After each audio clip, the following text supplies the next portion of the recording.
Ya Nabi salam alaika, Ya Rasul salam alaika.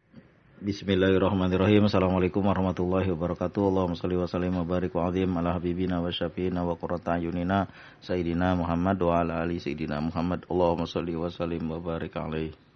Saya punya anak yang sekarang udah kelas 4 SD. Umurnya udah jalan 11 tahun. Berarti peristiwa ini 11 tahun yang lalu. Waktu itu ketika si adik mau lahir, saya udah ada di rumah bidan. Emang udah masuk tempat lahir. Dan saya nunggu di situ. Apa kata Bu Bidan? Mari Pak, kita berdoa kepada Allah. Mudah-mudahan semua urusan ini digampangin. Mudah-mudahan cepat lahir. Dibilangnya kan. Karena ini kelihatannya agak susah, kata Bu Bidan kan.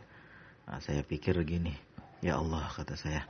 Sekarang berdoa. Ayo kita sama-sama berdoa, kata dia kan. Kata Bu Bidan, saya bilang. Sekarang berdoa. Apa Allah mengabulkan doa sekarang? Kata saya.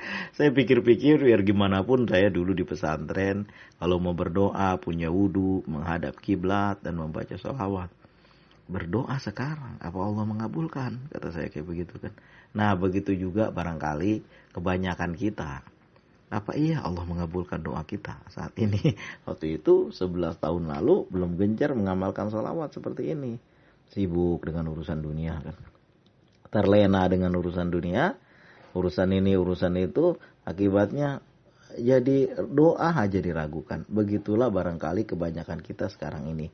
Untuk berdoa kepada Allah ragu, diterima apa kagak. Kadang-kadang nggak usah berdoa lah. Nggak ada gunanya doa itu. Padahal doa itu ibaratnya sayap, dia sayap kanan. Sedangkan usaha sayap kiri. Kalau kita pakai sayap kiri aja, susah nyampenya. Nanti ada aja hal-hal yang bikin kita, barang kita diklaim orang. Usaha kita yang punya apa istilahnya itu, punya karya. Kita yang dituduh jiplak punya orang. Ada orang yang kayak gitu itu. Dulu saya udah pernah ngerasain itu. Jadi kita yang dituduh ngejiplak. Padahal kita yang punya sendiri. Bagus salinannya masih ada. Bagus dia gak bisa memaparkan, mempresentasikan seperti yang kita yang punya. Bagaimana coba? Orang mau nulis skripsi kan begitu juga. Bahkan skripsi ada yang diangkat jadi disertasi doktor. Bayangin sampai kayak gitunya. Orang menghalalkan segala cara supaya tujuannya tercapai. Padahal berkahnya yang gak ada. Kalau kayak gitu. Memang tujuannya mungkin tercapai.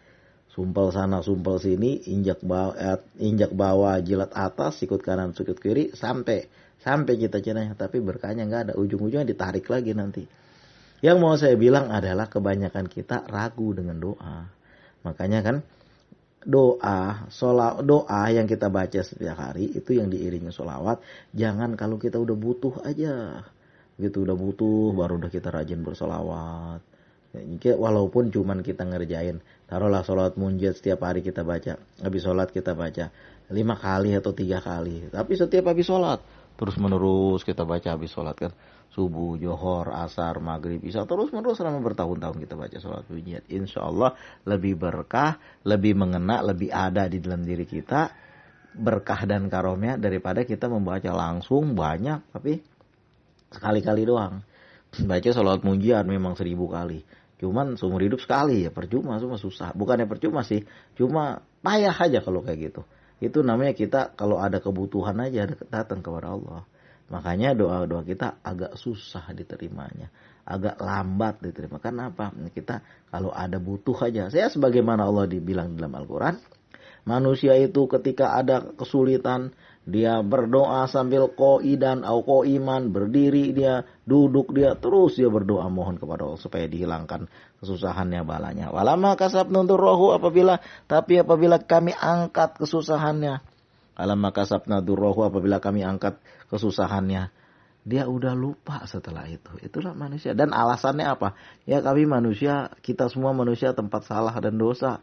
Nggak sanggup kita melakukan itu. Cuma bisa baca salawat Jibril 1000 kali. Apa mau dikata?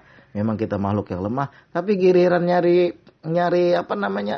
kecurangan. Kenapa nomor 1? Kagak berhenti dari pagi sampai sore curang aja dia buat. Bohong aja dia buat. Tapi mampu itu. Kalau berbuat maksiat luar biasa itu. Mampunya. Giliran suruh ibadah. Alasannya apa? Disuruh berselawat apa alasannya? Karena kita manusia yang lemah, nggak sanggup melakukan itu. Giliran perbuatan maksiat nih, giliran kita belalai-lalai nih, kita mampu berjam-jam. Nonton bola mampu sampai pagi gitu. Giliran suruh membaca salawat cuma mampu 1000 kali salawat Jibril. Itulah manusia yang seperti itu alasannya luar biasa banyak ya. Makanya orang India bilang apa? Saya lupa kalimatnya, bahasa Indonesianya. Kalau udah nggak mau ngerjain, udah males, 1000 alasan akan keluar. Maka dari itu supaya jangan jadi seperti itu, kita istiqomah walaupun sedikit. Nastaqim atau ya'tiyakal yakin. Istiqomahlah sampai datang suatu keyakinan pada diri kita. Ya udah istiqomah aja kita kerjain. Insya Allah walaupun sedikit tapi istiqomah terus menerus kita kerjakan. Seumur hidup kita kerjakan. Kayak kita minum obat. Kalau kita ada darah tinggi nih, kita minum amlodipin, itu seumur hidup kita minum. Tiap hari 1 kita nggak lupa. Kalau kita lupa kita ada catatannya. Supaya kita jangan lalai dari membaca salawat, kita pegang tasbih digital. Terus menerus kita pegang tasbih digital. Insya Allah nanti kita akan ngapain tasbih dipegang-pegang, nggak baca zikir. Rupanya kita menjikir baca salawat. Supaya jangan lepas dari itu cuma strategi aja supaya kita mampu istiqomah untuk membaca salawat. Jangan sampai nanti alasan manusia-manusia yang lemah, kita ini manusia makhluk yang lemah, manusia yang nggak mampu, hanya pertolongan Allah yang kita mau. Jadi kita cuma sedikit beribadah. Kalau bisa sholat pun 5 waktu di korting, jadi 2 rakaat, 2 waktu aja. Jadi 2 waktu aja. Yang berat-berat subuh jangan. Kemudian Isya kalau bisa jangan. Kenapa ya? Karena berat, kita manusia nggak mampu. Siapa yang ngajarin kayak begitu? Tapi giliran maksiat luar biasa, nomor 1 itu. Begadang, lalai-lalai nonton bola sampai pagi, mampu. Giliran kita beribadah, ada perlunya aja sama Allah, baru datang. Jadi wajar kalau doa-doa kita sulit terijabah. Kalau giliran masuk duit luar biasa cepatnya. Gersepnya itu luar biasa. Kalau giliran beribadah kepada Allah lambat banget kerjainnya. Itulah makanya kita supaya selalu istiqomah. Supaya doa-doa kita terijabah, kita selalu dekat kepada Allah. Walaupun cuma sedikit sehari, tapi istiqomah. Al-istiqomah itu asasun aja. Itu kalau kita di pesantren awal-awal kelas 1 diajarkan mahfuyut. Al-istiqomah itu asasun aja. Istiqomah itu dasar sebuah keberhasilan. Kalau kita mau berhasil dalam segala hal, istiqomah yang kita pertahankan. Terus menerus istiqomah. Insya Allah ada berkahnya, ada hikmahnya. Kita bisa berselawat kepada Rasulullah setiap hari. Usikum wa nafsi bitaqwallah, sehingga kita mudah urusan.